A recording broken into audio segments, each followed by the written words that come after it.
믿음에도 실력이 있습니다. 많은 사람들 우리가 은혜를 의지하다 보니까 은혜대로 믿는 것이다 생각하는 사람이 아주 많은데, 우리에게 종종 은혜가 주어지지만 이 주어지는 은혜는 은혜에 멈추라고 주신 것이 결코 아닙니다. 은혜를 받았기 때문에 그 은혜를 더욱 풍성하게 하는, 은혜에서 은혜에 이르도록 주님께서 우리를 부르고 계십니다. 그래서 은혜 받은 사람들이 은혜에 합당한 삶, 은혜에 합당한 경건의 모습을 보이기 시작할 때 그의 삶에 더 큰 은혜가 임하고 그의 삶에 하나님의 권능과 능력이 충만하게 임하는 것을 우리는 볼 수 있습니다. 그래서 그러한 의미에서 보자면 신앙 역시도 부익부 빈익빈이다 감히 말할 수 있는 것입니다. 더 깊은 은혜를 의지함으로 더 큰 은혜를 경험하고, 은혜를 의지하지 않기 때문에 또 은혜를 받지 못하는 이와 같은 신앙의 양극화가 우리 가운데 얼마든지 있을 수 있음을 우리는 삶 속에서 또 많은 성경의 이야기 속에서 보게 되는 것입니다. 이 믿음의 실력이 있다는 것은 믿음의 실력을 쌓기 위해 연습도 필요하다는 것을 의미합니다. 테니스 선수들 보니까요, 이 테니스 이 구장에 딱 그려놓고서는 거기에서 이제 딱 한 지점을 갖다 맞추는데, 이 100번 테니스 라켓으로 공을 치면은 거기에 100번 들어가야 돼요. 원하는 그 자리에 정확하게. 그렇게 하기 위해서는 어마어마한 연습이 필요한 것이죠. 많은 사람들이 신앙생활에서는 연습이 필요 없다, 신앙생활에서는 그러한 노력이 필요 없다, 하나님 은혜 주신다라고 생각하시는 분들이 굉장히 많은데, 기도하지 않은 사람에게는 은혜가 임할 수 없고요, 말씀이 없는 사람에게는 그 기도가 지속될 수 있는 능력이 거의 없다고 해도 과언이 아닙니다. 하나님께서 우리 가운데 은혜 주실 때, 하나님께서 우리 가운데 다시 한번 그 믿음의 도전으로 우리로 하여금 영적인 훈련과 연습 가운데 나오게 하실 때에 여러분들이 순종하며 그 믿음의 실력을 쌓아 올려드리는 저와 여러분 다 되기를 예수님의 이름으로 축원합니다.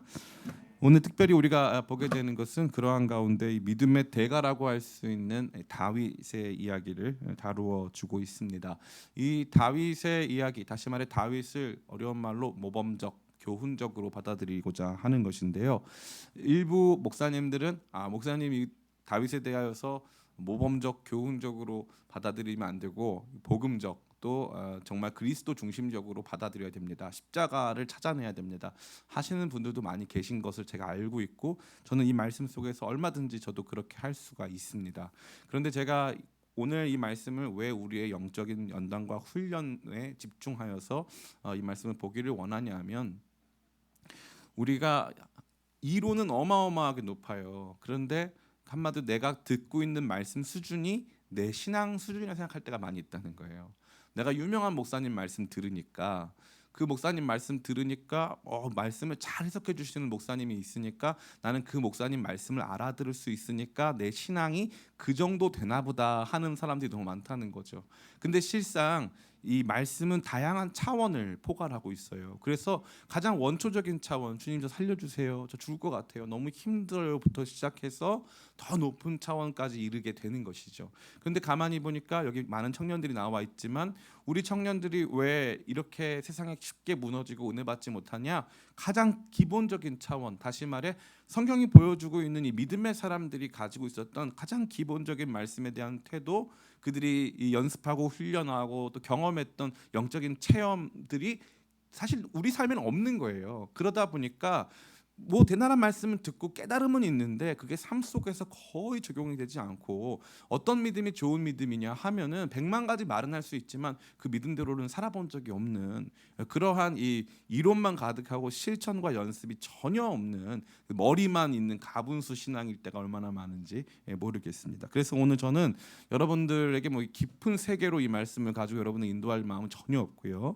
도리어 이 말씀이 보여주고 있는 내용을 통해서 진짜 하나님의 사람들이 하나님을 어떻게 대하고 하나님을 어떻게 대했더니 실제적인 삶에서는 어떠한 변화가 일어나더라라고 하는 것을 좀 중점적으로 생각하면서 영적인 실천에 주목하며 우리 같이 이 말씀 나누기를 원합니다.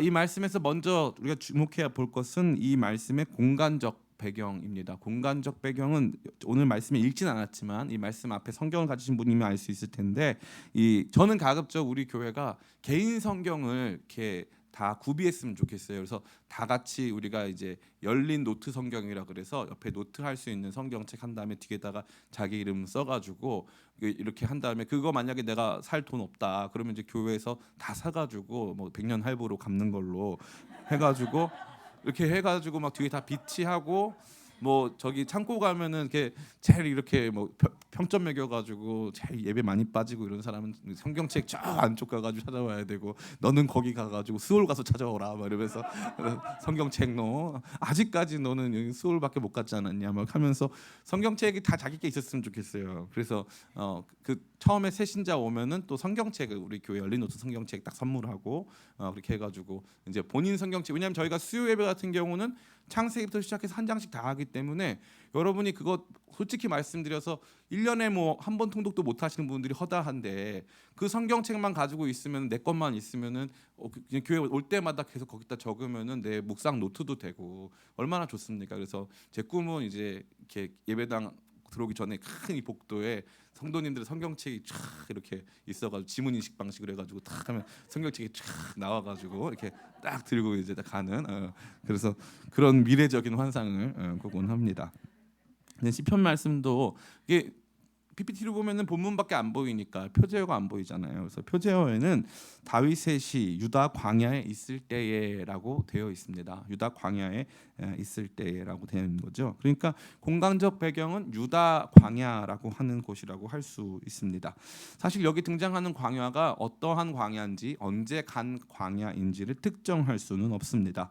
사울에게 쫓길 때 갔던 광야인지 압살롬에게 쫓길 때 갔던 광야인지에 대해서 성경 말씀이 침묵하기 때문에 우리는 성경이 말씀하신 데까지만 보기 때문에 광야라는 것은 확실한데 어떤 상황에서 간 광야인지에 대해서는 우리가 유추하기 어렵습니다. 그러나 이 본 시편의 공간적 배경이 광야와 연결되어 있다라는 사실만큼은 부정할 수 없는 것입니다. 특별히 그래서 광야의 특성인 물이 없어 황폐한 상황을 1절은 말해주고 있죠. 내가 간절히 주를 찾되 물이 없어 마르고 황폐한 땅에서 내 영혼이 주를 갈망하며라고 되어 있으니까 우리는 이 시편을 읽으면서 시편 기자가 현재 처해 있는 상황이 광야 한가운데서 물이 없어 황폐한 곳에서 육체적인 고통을 수반하여 어려움 가운데 또 홀로 있음을 볼 수 있는 것입니다. 놀라운 게 뭐냐면요. 그런데 이 시편이 광야에서 쓰여졌는데 시편에 나온 대부분의 동사는 다 성전에서 하는 행동이에요. 공간은 광야인데 모든 행동이 다 성전에서 하는 행동을 연상시킨다는 것입니다. 여기 보니까 앞에 화면을 좀 보여주시겠습니까? 1절부터 같이 보면은 내 육체가 주를 앙무하나이다라고 되어 있죠. 또 2절에서 내가 주의 권능과 영광을 보기 위하여 이와 같이 성소에서 주를 바라보았나이다라고 되어 있죠. 또 3절에도 내 입술이 주를 찬양할 것이라 되어 있죠. 4절에도 주의 이름으로 말미암아 나의 손을 들리이다라고 되어 있죠. 그러니까 이 모든 내용은 바로 성전에서 예배하는 사람들이 사용하는 동사를 보여주는 동사를 의미한다고 볼 수 있는 것이죠. 그래서 많은 사람들이 이 시편을 이제 1절만 보고 광야에 있으니까 개인 탄식 시인가 보다. 성경 이 시편을 이렇게 분류하거든요. 그래서 내용에 따라 분류할 때 개인적으로 탄식하는 시인가 보다 해가지고 이 말씀 딱 봤더니 탄식하는 장면이 없어요. 내가 지금 목마르고 힘들긴 하지만 내가 주님을 찬양합니다. 그 다음부터는 다 예배합니다. 내가 주의 날개 그늘 아래서 즐거이 부르겠습니다. 막 해가지고 그 어떤 것도 부정적인 말이 없어요. 사탄 여기 등장하는 이제 대적에 대해서 선포하는 그 이야기 몇 개 빼고는 거의 대부분 하나님을 찬양하고 신뢰하겠다라고 하는 그런 내용으로 가득합니다. 그래서 이 시편을 개인 탄식시로 보는 학자는 없습니다. 모든 사람이 개인 신뢰시, 개인적으로 하나님을 신뢰하고 의지하는 시편으로 이해하고 있다는 것입니다. 여기까지가 첫 번째 정보가 되겠고요. 두 번째 정보는 이 시편에서 반복되는 표현이 있어요. 뭘 것 같으십니까? 시편을 가만히 읽게 보면은 뭐가 반복될까요? 제시기가 늘 열심히 할 수밖에 없는 게 제가 늘 물어보기 때문에 뭐가 반복되고 있죠? 예.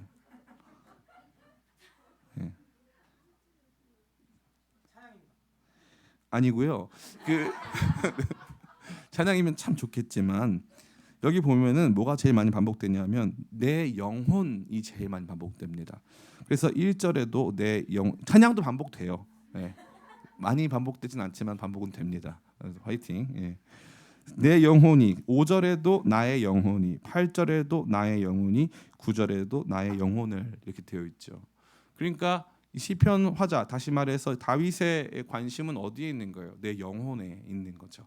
내 영혼이 어떻습니다. 내 영혼은 어떻게 합니다. 이렇게 많이 자기의 영혼에 대해서 많이 말하고 있다는 것은 그가 자기가 처해져 있는 육체적인 상황과 환경보다 자신의 영혼에 더 큰 관심, 더 큰 이 가치를 두고 있었음을 우리 모두로 하여금 알게 하는 것입니다.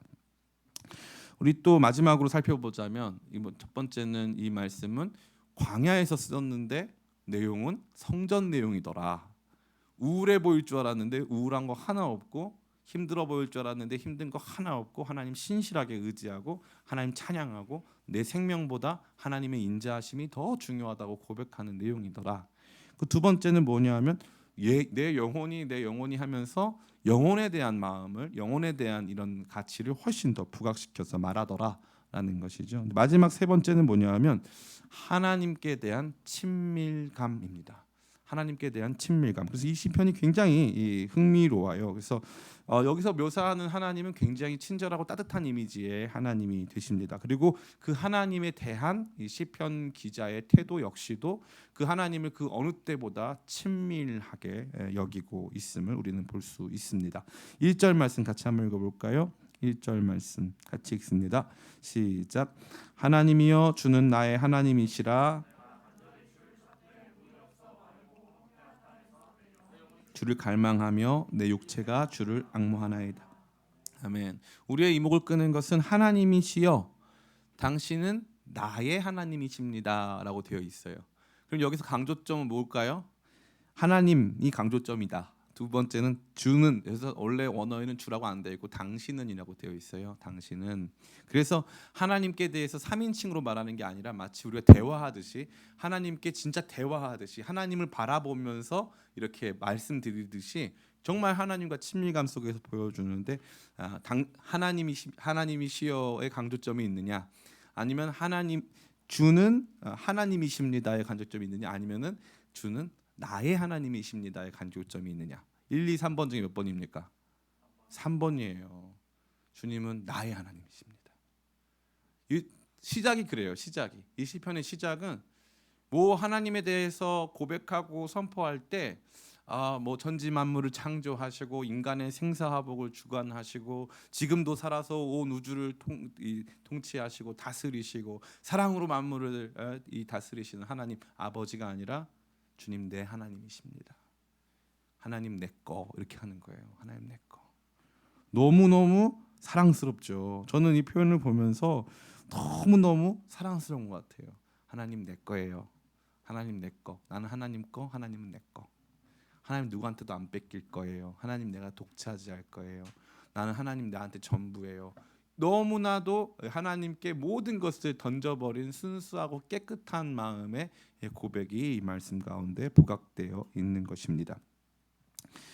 그래서 여기서 1인칭 소유격의 하나님, 나의 하나님이에요. 나의 하나님. 하나님은 나의 하나님.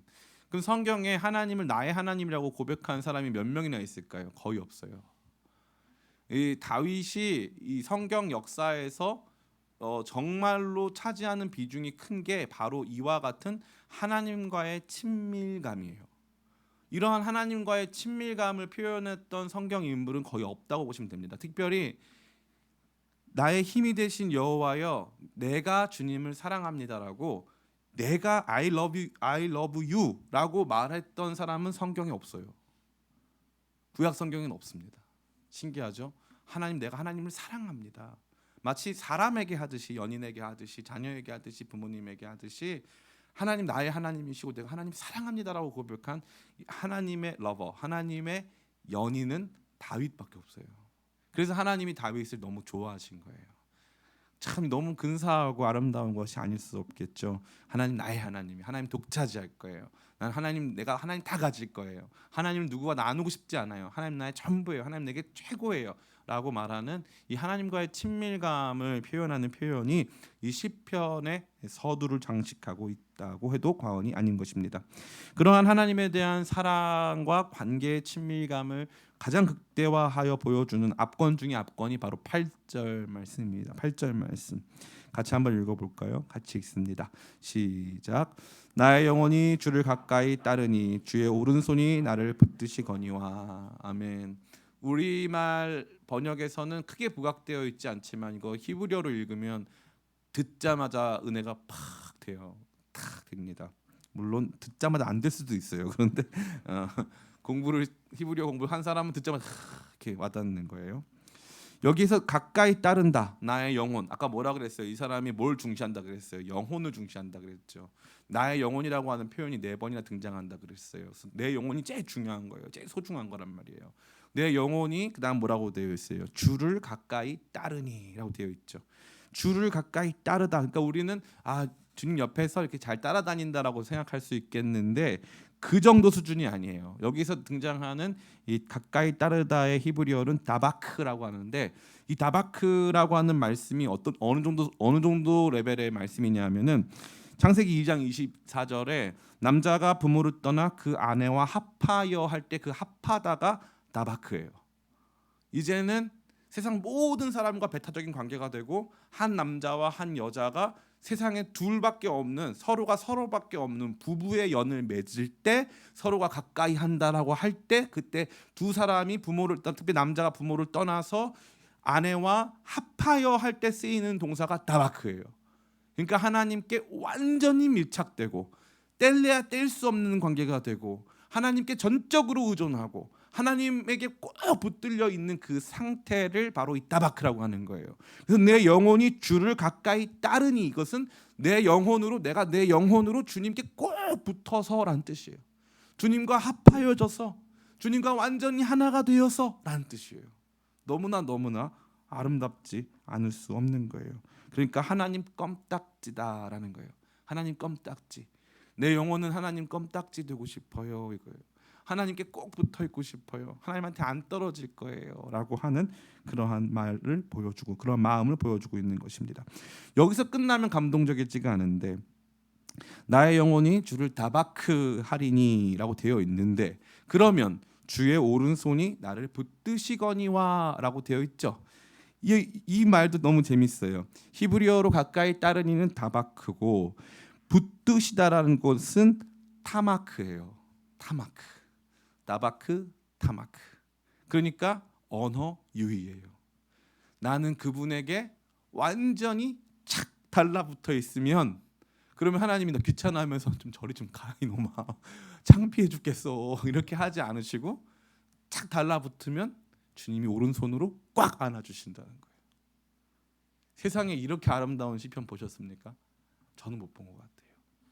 내가 주님께 착 달라붙어 있으면 주님 오른손으로 내가 주님께 다바크하면 주님께서는 나를 그분의 능력의 오른손으로 다마크 하시는 거예요. 이 너무너무 아름다워요. 세상 순수하고 로맨틱한 하나님과의 친밀감을 강조하는 내용이 이 말씀 가운데 가득하다는 거예요. 이게 바로 다윗의 믿음의 수준인 거예요. 그의 믿음의 수준은 광야를 성소로 바꾸고 육체의 갈망이 큰 상태에서 먹지도 못했죠. 목도 마르죠. 광야니까 사람도 없죠. 좀 이따가 보겠지만 이 들짐승들이 나타나기 시작해서 나를 위협하죠. 그러한 공간에서 그는 거기에서 내 육체의 문제보다 내 영혼이 훨씬 중요하다고 고백하고 그는 거기에서 하나님을 나의 하나님이라고 고백하고 그 하나님께 나는 껌딱지처럼 딱 붙어 있을 것이고 하나님 당신의 능력의 오른손으로 나를 꽉 안아주실 것이라고 선포하고 있는 거예요. 이게 믿음의 경지. 우리가 고백해야 될 고백이에요. 이 시편의 노래는 바로 우리의 노래예요. 우리 성도들의 노래예요. 성도들의 노래. 저는 여러분들이 성도들이 우리 시편 성도들 시편을 고백했던 그 시편 처음의 기자들 다시 말해 다윗과 또 시편을 기록한 많은 사람들의 믿음이 저와 여러분의 믿음 되기를 간절히 축복합니다. 그러면 이 말씀은 저와 여러분에게 무엇을 보여줍니까? 우리 크게 두 가지를 보여주는데요. 첫 번째는 무엇이냐면 하나님을 친밀히 여기며 그분의 붙들어 주심을 신뢰하며 경험하라라는 거예요.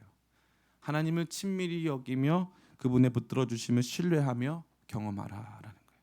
하나님하고 친해져라 이거예요. 하나님하고 친해져라. 그래서 하나님 내 하나님, 하나님 너무 좋아요 할 수 있는 그런 믿음대라고 이 말씀은 말해주고 있는 것입니다. 저는 이 말씀에서 참 많은 생각이 드는데요. 하나님하고 어떻게 친밀해질 수 있을까요? 자주 하나님께 나오면 되겠죠. 자주 나와야 친해지지 자주 안 나오면 친해질 수가 없어요. 일주일에 한 번 신앙생활하면 하나님과 친해질 수가 없는 거예요. 특별한 계기를 만들고 특별한 헌신을 통해서 하나님께 착 달라붙어 있는 시간이 필요하다는 것입니다. 그러나 단순히 이러한 예배 행위, 종교 행위의 반복만이 우리를 하나님과 친밀하게 묶어주는 것은 아니에요. 다윗에게 있어서 그가 하나님과 친밀해졌던 계기가 뭔지 아세요? 놀랍게도 바로 그것은 광야였어요. 광야. 광야에서 어떻게 살았을 때? 하나님 의지하고 살아갈 때. 하나님을 진짜 의지하고 살아갈 때 하나님을 믿어도 되겠구나라고 하는 믿음의 실력이 쌓아져 가는 거예요. 너무 놀랍게도 다윗은 어릴 때부터 양을 쳤어요. 양을 치는다 보면은 이제 들짐승들이 나타나 가지고 양 무리 가운데 가장 약한 양 새끼를 이렇게 물고 가죠. 그럼 다윗이 어떻게 했냐면은 막 쫓아가요. 쫓아가 가지고 그냥 쫓아간 게 아니라 하나님 저 양 구해와야 돼요. 저 함께 해주세요. 가가지고 저 곰하고도 싸우고 사자하고도 싸워야 되는데 정말 힘을 주세요 하면서 하나님을 힘입어서 진짜 곰하고도 싸우고 사자하고도 싸워가지고 양 한 마리 구출해 온 거예요. 그 믿음의 경험이 다윗에게 있었던 거죠. 그때 하나님이 어떻게 하셨어요? 그 곰이 어마어마하게 컸거든요. 사자의 발톱이 어마어마하게 날카롭고 사자가 너무나도 무섭게 공격해 왔거든요. 그런데 하나님께서 그때 고쳐주시고 함께 해주셨어요. 그 작고 소소한 경험이지만 그 경험이 쌓여서 그가 하나님을 더 온전하고 신실하게 의지하고 신뢰하고 친밀감을 가질 수 있을 만큼 되었다 이것이죠. 저는 종종 믿음을 수영에 비유하곤 합니다. 수영을 잘하는 사람과 못하는 사람의 궁극적 차이는 뭐냐면 물을 믿을 수 있느냐 없느냐 차이예요. 물을 믿으면 수영을 잘해요. 그냥 잘합니다. 물을 믿으면. 내가 선생님 저는 이제 초등학교 때 여기 삼각지에 있는 용산 초등학교 다녔는데 여기 이제 삼각지 이쪽 용산이 다 일본 사람들이 이렇게 있던 곳이어가지고 일본 사람들 지금도 마찬가지일 거예요. 일본 사람들은 뭐 겨울에도 반바지 입고 하거든요. 근데 이제 그때 수영을 다 배웠어요. 여기 용산구에 있는 학교들은 다 배웠어요. 저희도 배웠고 뭐 여기 청파 초등학교도 다 배웠어요. 다 배웠어요. 근데 다 배우는데 옛날에 일제 시대 지었던 학교들은 다 수영장이 있으니까 원하건 원치 않건 이제 배우는 거예요. 그러면 선생님이 먼저 새우뜨기라는 걸 먼저 가르쳐 줘요. 이렇게 해가지고 들어가서 이제 두 다리를 양팔로 딱 꽂고 이제 폭 이렇게 해보는 거, 머리를 숙여보는 거. 그러면 몸이 물에 뜨는 걸 먼저 경험해보라 이거. 숨 참고 해가지고 몇 초 있나 이걸 하면은 애들이 이제 열심히 하느라고 이제 뭐 1분도 넘기는 애들도 있고 진짜 열심히 해요. 그러면 몸이 물에 뜨는구나. 그리고 또 배영을 가르쳐줘요.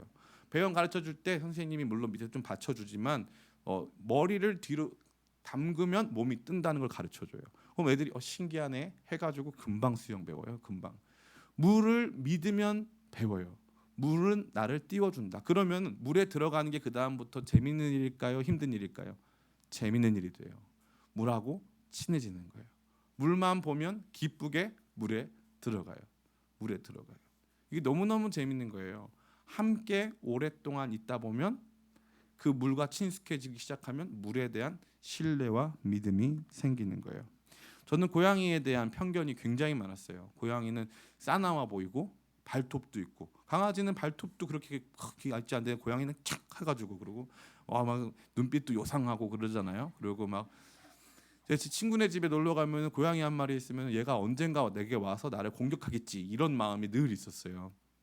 근데 고양이랑 같이 산 지가 이제 좀 있으면 8년 9년 넘어가니까 이제 고양이에 대한 믿음이 생겼는데 고양이에 대한 믿음이 생기면 생길수록 친해져요. 얘가 최소한 이러진 않을 거야. 얘가 나한테 최소한 이렇게 행동하진 않을 거야라는 믿음이 탁 생기고 그 다음부터는 신뢰감이 얼마나 쌓이는지 말로 할 수 없어요. 제가 높고 위대하시며 또 온 우주의 창조자가 되신 하나님을 그저 당신의 피조물 된 물이나 또 고양이에 빗대어 설명드린 것이 불경스럽고 또 온당하지 않다 할지라도 저는 하나님께서 그것을 나쁘게 보지 않으시리라는 확신이 있어요. 하나님께서 저와 여러분에게 요구하시는 믿음은 이와 같은 믿음이에요. 하나님을 친밀히 여기고 삶의 가장 중요하고 친한 분으로 모시고 그분과 함께 나아가는 삶 속에서 매일의 삶의 문제를 그분께 던져드리고 나 자신도 그분께 완전히 밀착하여 하나님 껌딱지로 살겠습니다라고 살아가기 시작하면 그때부터 하나님에 대한 믿음이 쌓이고 쌓이고 쌓여서 결국에는 주님을 믿고 따르는 내 인생 외로는 설명할 길이 없는 거예요. 내 삶을 나 주님밖에 없어요가 되는 것이죠. 나 주님밖에 없어요. 저 역시도 마찬가지입니다. 과거의 그 어느 때보다 제가 고백하는 것은 기도밖에 없다.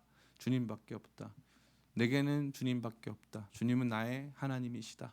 하나님은 나를 선하게 대하시고 하나님 나에 대한 생각과 계획이 이루 말로 할 수 없이 선하고 아름답다. 그분을 믿고 신뢰하는 것 거기밖에는 제가 서 있을 수 있는 곳이 없더라고요. 이것은 하루아침에 이루어진 것이 아니에요. 제가 지난번에도 말씀드렸지만 저는 예수님을 2005년, 2006년 넘어갈 때쯤 만났거든요. 그러니까 이제 겨우 한 17년 정도 된 거예요. 그러면 17년 전에 제 믿음이 그랬냐? 그때 좀 뜨거워가지고 그랬는데 그때 뜨거울 때보다 지금의 믿음이 좀 더 좋아요. 왜냐하면은 그 차가웠던 시간까지 다 포함해서 하나님과 함께한 시간이 더 길어지면 길어질수록 제 믿음이 더 좋아지는 것을 느낀다는 것이죠. 그러나 그 같은 시간이라도 하나님 신뢰한 적 없고 하나님께 대하여 내 삶을 던져본 적이 없다면 어떻게 보면 여러분들은 하나님과 함께했지만 하나님을 믿지 못한 채 그저 하나님의 뜰 가운데 머물지만 하나님과는 관계없는 사람이었을 수 있다라는 거죠. 이 시편 말씀이 뭐라고 말하고 있습니까?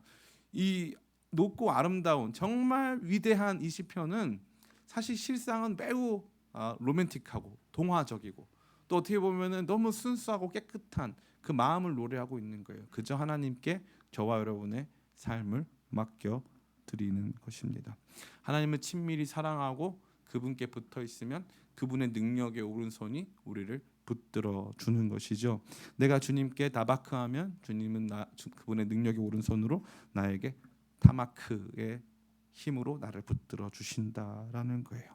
저는 여러분들이 그러한 믿음의 놀라운 경지에 이를 수 있도록 날마다 주님께 더욱 깊이 타마크, 주님께 더 붙어 있는 저와 여러분 되기를 간절히 축복합니다. 두 번째예요. 두 번째 여기 보니까 재미있는 것은 무엇이냐면 첫 번째 하나님 친밀하게 여겨라. 하나님을 친밀하게 여기면서 우리가 해야 될 중요한 것이 무엇이냐면 육체적인 문제보다 영적인 것들을 소중히 여길 때 광야에서도 성전 경험할 수 있다라고 말씀해 주시는 거예요. 하나님께 대한 우리의 마음은 절대적인 순종과 믿음의 마음이에요. 주님과 함께하는 믿음의 모험. 때론 벼랑 끝에 선 것 같은 날이라도 용기를 잃지 않고 날 받아주실 주님을 의지하며 모든 것을 믿는 믿음으로 그 사랑에 날 내어 던지네. 제가 아주 좋아하는 찬양이에요.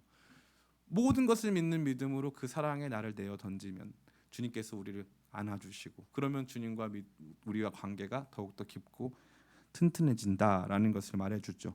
그리고 나서 우리가 해야 될 일은 무엇이냐? 그러면 육체적인 상황보다 내 영적인 상황이 훨씬 중요하다는 것을 고백하는 거예요. 어떠한 상황 속에서도 내 영적인 부분을 더 큰 관심을 가지고 하나님 앞에서 이것에 대하여서 관심 있고 또 마음을 두고 살아가는 시간들이 필요한다는 거죠. 그럴 때야 비로소 광야가 성전 되는 거예요. 놀랍게 우리 10절 말씀 한번 같이 볼까요? 10절 말씀 9절부터 10절까지 말씀 같이 읽어보겠습니다. 시작. 나의 영혼을 찾아 멸하려 하는 그들은 땅 깊은 곳에 들어가며 칼의 세력에 넘겨져 승냥이의 먹이가 되리이다. 아멘. 나의 영혼을 찾아 멸하려 하는 그들은 땅 깊은 곳에 들어가며 땅 깊은 곳이라고 하는 것은 두 가지 큰 의미로 볼 수 있는데 하나는 이제 지옥을 상징하는 이제 스올 이렇게 깊은 구덩이 같은 곳을 의미할 수도 있고요. 사실 광야 한 가운데서도 여러분 잘 아시는 것처럼 이제 와디라고 하는데 이게 이제 우기 때는 비가 와가지고 물이 채워져가지고 하천이었다가 건기 때는 물이 싹 없어지니까 비가 와서 파인 만큼의 웅덩이가 되는 거예요. 그래서 요셉이 빠졌던 곳이 이 웅덩이죠. 이 엄청 깊은 웅덩이, 사람이 빠져나올 수 없는 웅덩이를 말하는 거죠. 이게 어디에 있다는 거예요? 광야에 있다는 거예요. 그 다음에 승냥이의 먹이가 되리이다 돼 있죠. 승냥이의 먹이. 승냥이가 어디 있겠어요? 네, 승냥이가 광야에 있는 거예요. 들짐승, 그죠? 그런데 지금 자기가 어디 있어요? 내가 지금 광야에 있는 거예요. 내가 지금 두려워해야 될 것이 바로 이거예요. 이 광야길을 걷다가 땅의 깊은 곳으로 쑥 빠져서 거기서 완전히 헤어나오지 못하는 상황이 되면 어떡하나라고 하는 사실 육체적인 두려움이 생긴단 말이죠. 그 다음에 이 들짐승 밤에 찾아오는 늑대나 또 사자나 곰 같은 또 승냥이 같은 이 때로 지어서 찾아오는 이러한 종류의 이 들짐승들에 대한 위협이 실제로 찾아오는 거예요.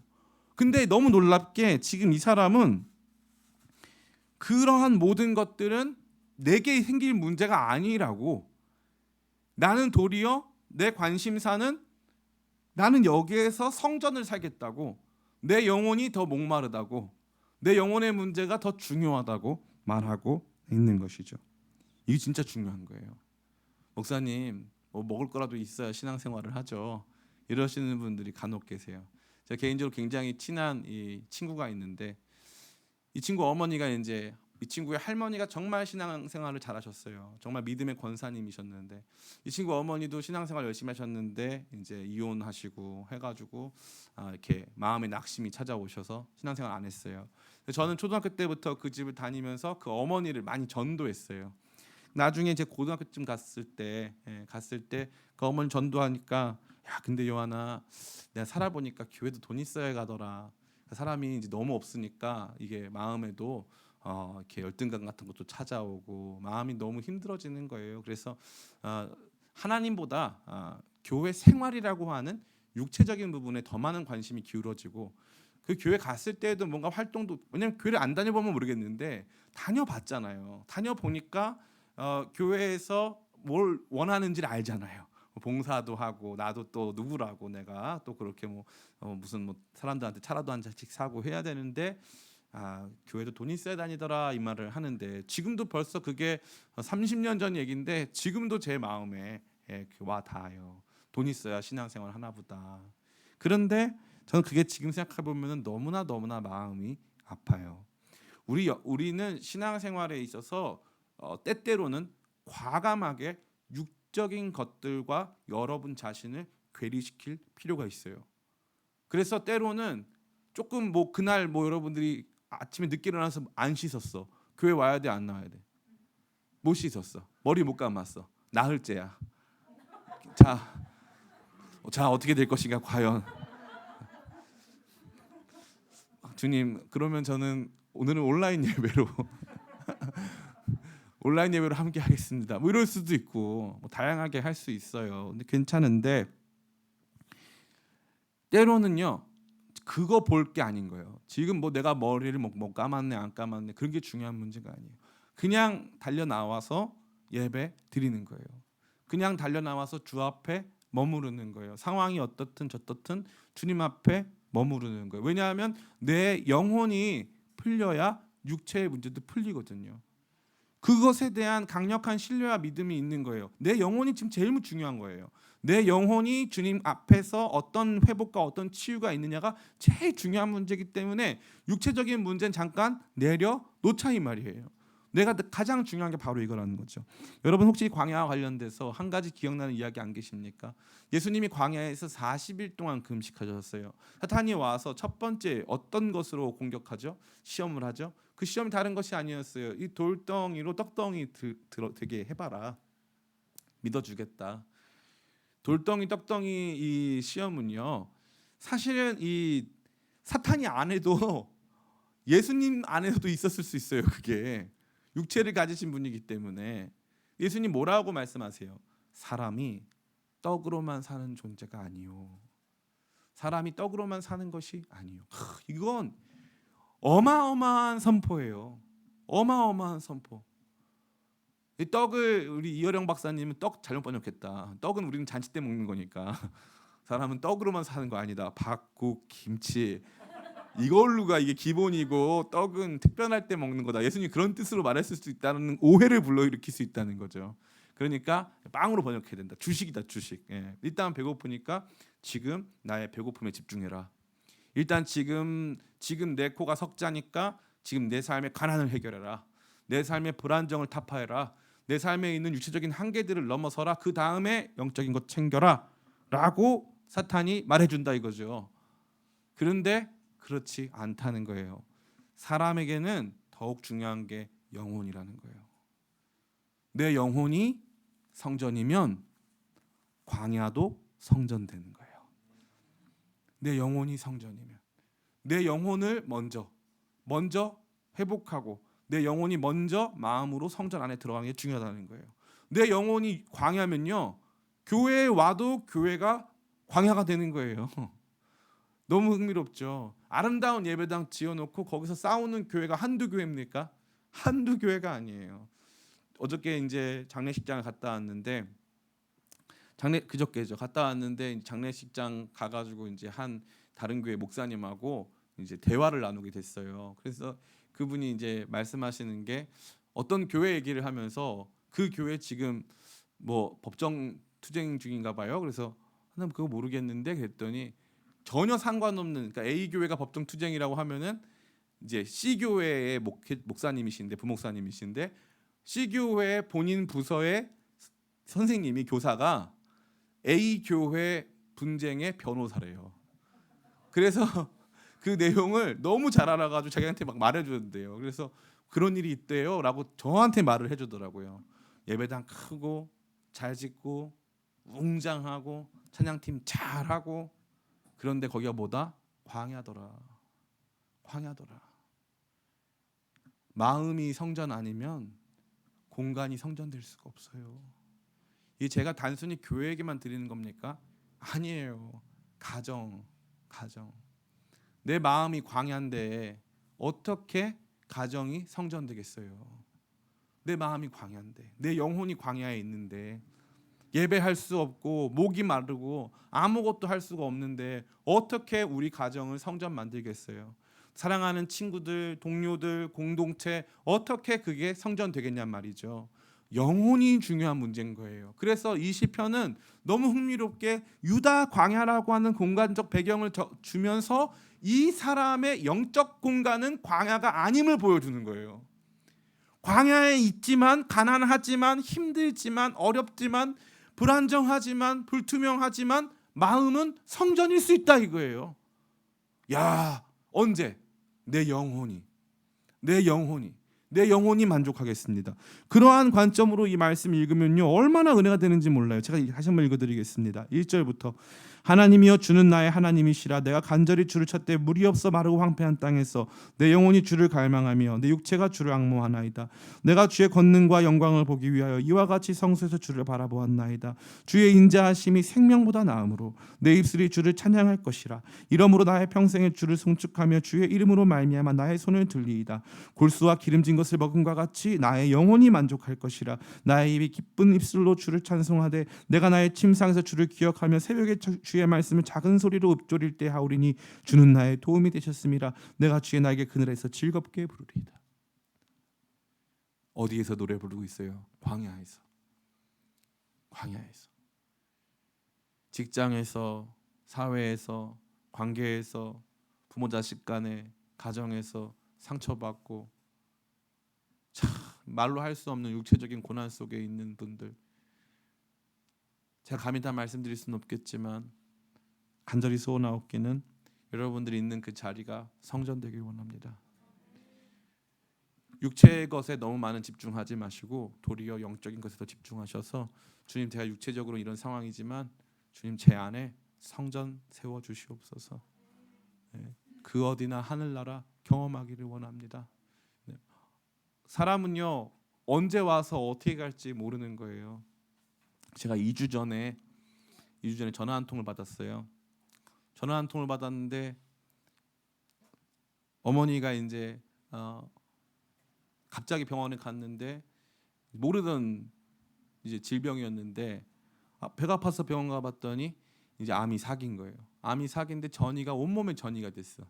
그래가지고 이제 큰일 난 거죠. 근데 뭐 여러분도 아시겠지만 저희 교회는 워낙 그런 일들이 많았으니까 기적적으로 회생한 경우가 아주 많으니까 저는 당연히 이제 그럴 거라고 생각을 했어요. 그랬는데 제가 이제 그때 기도원 올라가면서 그 얘기 듣고 그러고 나서 이제 딱 2주 지났는데 2주도 채 안 지났죠. 열흘 지났죠. 열흘 지났더니 수요일에 장례식 치르고 온 거예요. 그 아들은 이제 88년생 결혼한 지 작년에 제가 주례해서 결혼했어요. 그런데 딱 열흘 만에 가는 거예요. 이 몸의 소망 무엔가 우리 주 예수뿐일세. 우리가 그토록 소중하게 여기는 우리 육체, 우리의 상황과 환경, 주님이 올라와라 그러면은 그냥 다 접고 올라가는 거예요. 근데 여기에서 제일 불쌍한 게 뭐냐면 썩어지고 없어질 이 몸과 육체 또 이 땅의 것들에 매몰되어서 내 영혼이 그것 때문에 광야가 되는 사람들이 너무 많은 거예요. 상처받고 열등감에 빠지고 상대적 박탈감에 시달리면서 내 마음이 광야가 되는 거예요. 광야가 영혼을 안 돌보면 이렇게 되는 거예요.